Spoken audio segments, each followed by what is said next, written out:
Bonjour et bienvenue sur le podcast Macom par 3, votre dose hebdo de motivation et de conseils pour communiquer sans vous épuiser.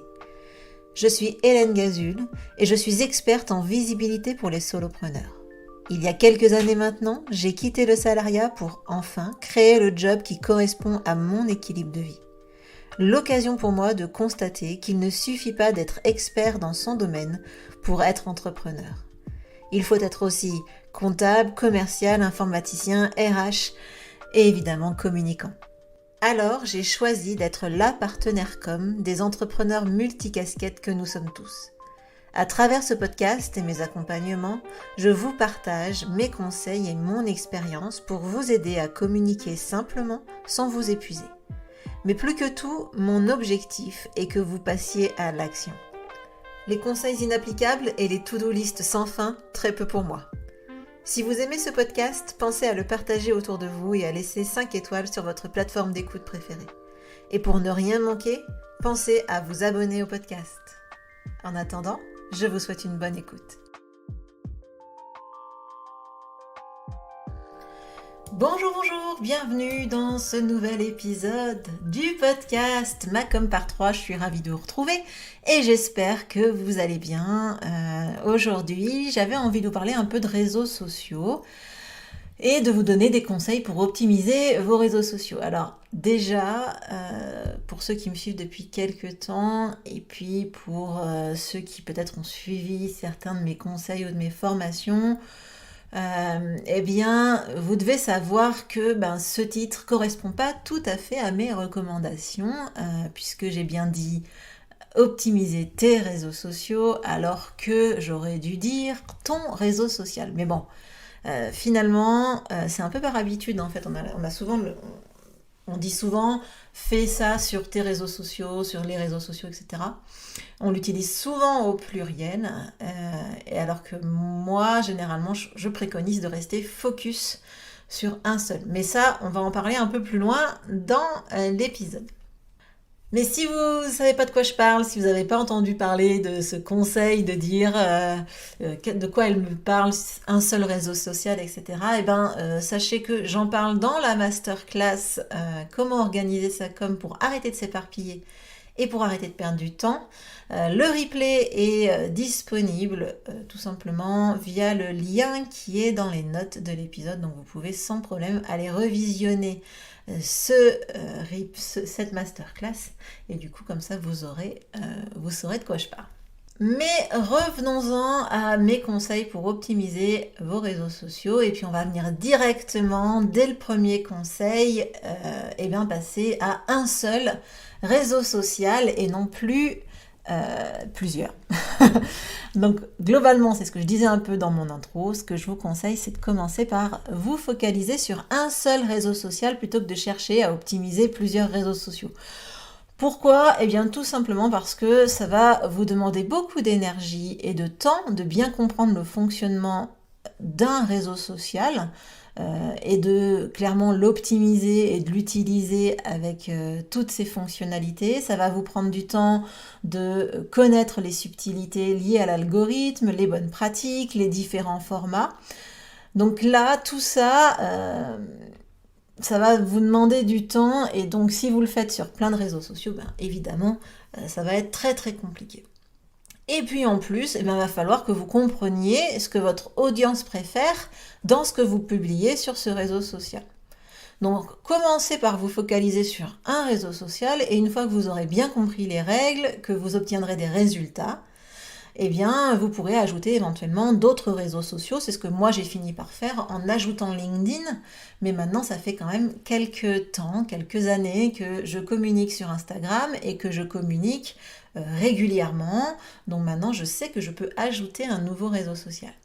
Mais tant que ce n'était pas le cas, je me suis focalisée sur un seul et comme ça m'a permis de vraiment optimiser ce réseau social, même si j'en apprends tous les jours, ça c'est certain, puisqu'en plus les règles changent très régulièrement, mais en tout cas la base est là et j'ai vraiment optimisé ce réseau social autant que possible à l'instant où je vous parle. Mon deuxième conseil, ça va être de définir une ligne éditoriale claire pour ce réseau social. Alors, la ligne éditoriale, ça a des avantages. Ça va vous permettre d'éviter de vous éparpiller, de bien rester focus sur votre stratégie sur ce réseau social. Ça va vous permettre justement d'avoir une vraie stratégie claire pour ce réseau social. Et puis aussi, ça va vous permettre d'avoir des idées de contenu adaptées à ce réseau social. Bon, qu'est-ce que c'est que la ligne éditoriale? Eh bien, ça va être votre feuille de route pour tout ce que vous allez publier sur ce réseau social-là. Donc, on va y indiquer la cible à qui vous parlez, le ton que vous souhaitez employer sur ce réseau social-là, les thématiques que vous allez aborder et les formats que vous allez utiliser. Donc clairement, au départ, je conseille donc de faire ce travail de ligne éditoriale et une fois qu'elle est faite, de la ressortir, en tout cas de l'avoir sous les yeux quand on crée son contenu pour le réseau social en question. Ça permet de bien d'être sûr de rester dans les clous, en tout cas dans ce qu'on souhaite apporter, dans les clous de la stratégie qu'on a définie. Et ça permet aussi de bien, s'adresser de la bonne façon à la bonne cible et de pas partir un peu en live dans les nouvelles tendances, les nouvelles idées, etc. D'avoir toujours quelque chose de régulier pour que la personne qui voit vos posts, elle se dise « Ah bah oui, ça c'est les posts de un tel, ah c'est génial, j'adore son ton » et puis de post en post, elle se retrouve et elle se désabonne pas. Donc ça c'est le deuxième conseil, définis une ligne éditoriale claire pour ce réseau social, sachant que si vous voulez avoir plusieurs réseaux sociaux, ce que je vous déconseille, eh bien il va falloir créer cette ligne éditoriale pour chaque réseau social. Mon conseil numéro 3, c'est de mettre en avant votre proposition de valeur. Alors c'est quoi ça, la proposition de valeur? Eh bien c'est ce que vous apportez à votre audience. En gros, il faut que vous vous demandiez quel est son intérêt à vous suivre sur ce réseau social, pourquoi il a intérêt à interagir avec vous. Et ça doit être clair pour vous, évidemment, mais aussi pour votre audience. Donc, forcément, il va falloir qu'elle soit bien visible. Donc, en fonction du réseau social que vous avez choisi, eh bien, vous pouvez ajouter cette proposition de valeur à plusieurs endroits. Donc, dans la propos, par exemple, sur une page Facebook, dans la bio, par exemple, pour un compte Instagram. Ça peut être aussi dans les bannières. Bannières, on peut en mettre sur LinkedIn, Facebook. Dans le titre du profil, notamment sur LinkedIn. Globalement, il y a plein d'endroits où on peut reprendre cette proposition de valeur et on peut la faire en fonction de l'endroit où on souhaite la mettre, plus ou moins courte. Mais globalement, il va falloir qu'on y retrouve ce que vous faites, pour qui et dans quel but. Globalement, le bénéfice client, quoi. Qu'est-ce qui en découle de ce que vous créez. Donc ça, c'est clairement la base. Et le top, c'est vraiment de réussir en plus à indiquer ce qui vous différencie des autres, de vos concurrents, de ceux qui font la même chose que vous. Donc je sais, c'est pas si simple de formuler sa proposition de valeur. C'est clairement une partie qu'on aborde dans l'accompagnement Macom par 3.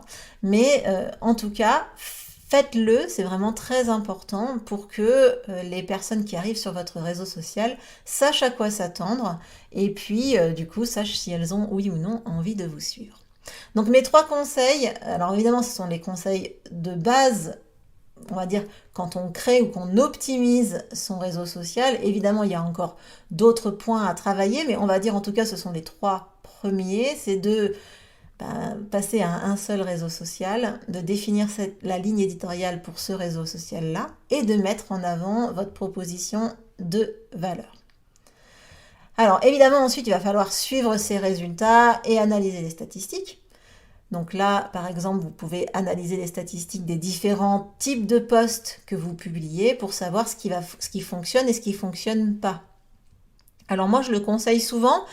Mais en gros, je conseille de ne pas se battre contre des moulins à vent, c'est-à-dire on va pas mettre un effort surhumain sur un type de contenu qui ne fonctionne pas, et par contre, on va capitaliser sur ce qui fonctionne. Donc typiquement, si vous faites des vidéos et des carousels, et que vos vidéos, elles ne fonctionnent pas du tout, vous pouvez continuer à en faire, mais faites-en moins en termes de vidéos, et par contre, il va falloir mettre plus d'énergie encore à créer de nouveaux carousels, en tout cas en créer plus.